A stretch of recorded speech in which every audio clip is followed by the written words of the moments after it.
Ezi, manche. CJ ne da ben. Enne ye fiada. Enne da pona ben wo Ghana ha. Enne fie, enne afofi da akuafo nyina da. Enne ye da. Akuafo nyina da. Akuafo. Akuafo. Ya. Enye okuanifo. Debi. Wetwa. The short one. Ngam gazo bakaze okuanifo. Okuanifo, o debi. Anaze nkuafo. Dani bibi amoko. CJ ebi ye Sɛdeɛ da here no we dey. Me da say. And then you see, you go classroom. Akura ya tena Sɛdeɛ kanini. Ni edi kan ye say udo no don nwura ebi nwo saa benamenti ase. Ebi no say ode wano ebo nwura. Dodo na ye do esan say enwure no eye enwura. Enwura nkasa bibiri ewo ho. Okay. Ekuapem for say nsoi ewo ho awo do anya de ketwa. Ebi bewo ebi kokko wo widie mu ne ade wonko fie na wa ebi afa wani so. Utifie adobre ebe medo epo na wo beposo ho no me kan nyina kwakugu banchi bia meye ne abru bia meye enya de ketwa. Wode saa na adobre atwam. Wode wano edo nwura ebi nka ho. Utifie ho jojo ne mu akirasem. Ya de babrabo mu a ezan zenkanka se ene akase na yakwakoto abapo. Ze aka na fuwa beye Aduonu nkono. Beye aduonu nkono. Aduonu keze aso an se. Yeyi Trump de na gugu ni aka ye Ghana de. Nani. Bose bebiri eko dia trendry.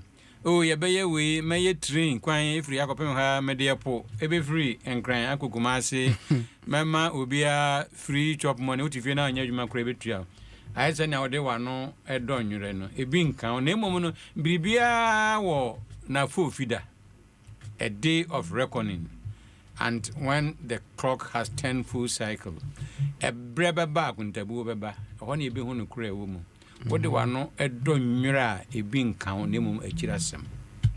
Okay, akura na eya meti bi se mpenye se numunsuo twan ope eno so kire sei sutobre osio eta atoto ensio enye na eno si nyese sidi eya de fofranke biza ne se osio nsio ne asio enso se mebe na wontem mesi se osio atoto a ensio nya na ofie eti yesika numunsuo ese wafu na opebre beba ninti ase na ansa na be ya adwuma pa ma no je se wo de call metaphorical side nsio ahia na betumi anoma hye na ni nyina kokko wie se ebra ho henhan wo emrepa mu no pe ejapade pe sika na boaboa ho efasie na isanze from anya den enti hoda wo hwe atatia esuban a opebre a osio ha na dwen no sabre na opeduane bebiri ekohye ne bomu na wasia no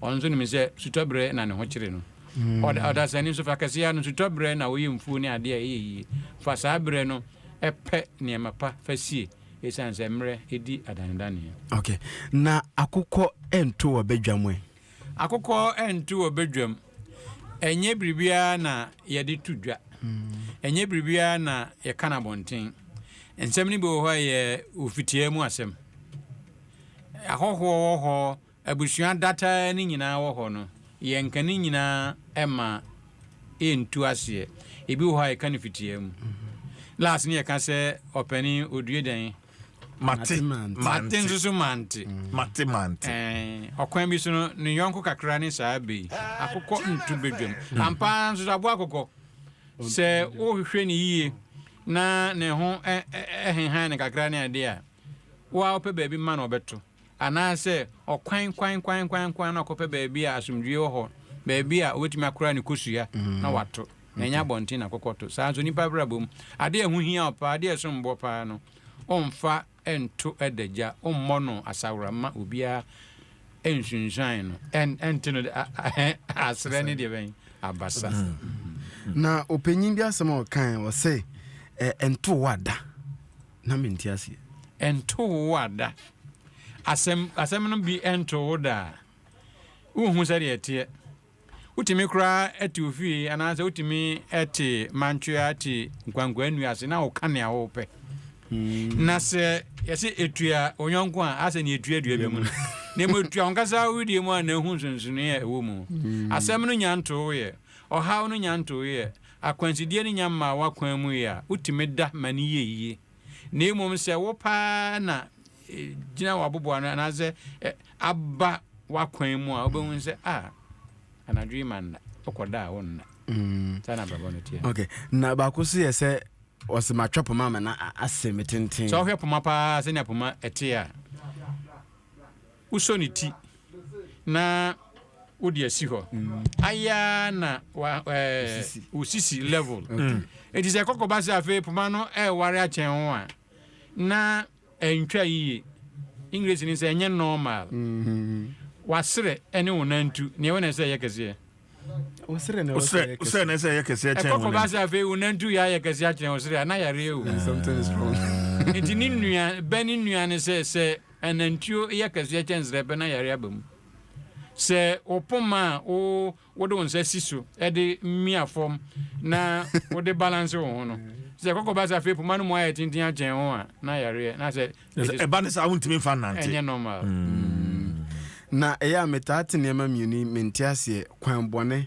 anaasɛ kwati kwan megidi sɛ kwan bɔne wɔ hɔ wafa kwan bɔne so ɛka sɛm kwati kwan ɛka sɛm kwati kwan so yɛ corruption malfeasance irregularity ɛnkanka sɛ yɛkwakoto abai o pɛ kwati kwan bi so anya abani bi aka nea wopɛ no asɛm ho woayɛ w'adwen sɛ wopɛ sɛ woto aba no mɛboro baako ɛmfa ho sɛ obiara wakwanya baako pɛ no biribi biara a ɛnnam kwantempɔn nso ɛnnam kwanturudo so no ɛyɛ kwati kwan diversion what you say yes okay kwan bɔne nti before I ever kono enne ye akuafo nyina da di nti na edi saa da wi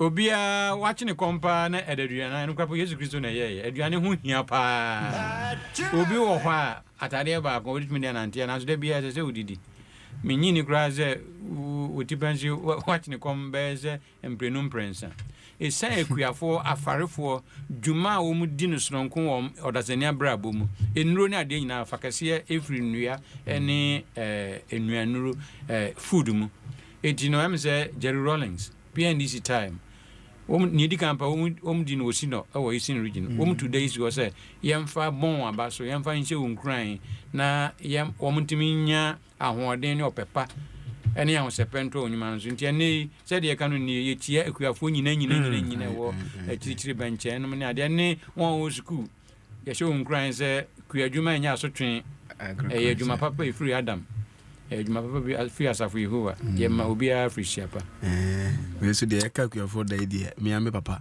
nyame nka no ho ma show status na wo to buy na wo to no that's one so yekuani oh yes kuafo pani pa ana to nchen no me na ya nankane ne apremire eno so ye family no o sao mo ya nankane apremire apremire ni na family snake rearing sa ana no de nya family ready ajidi ani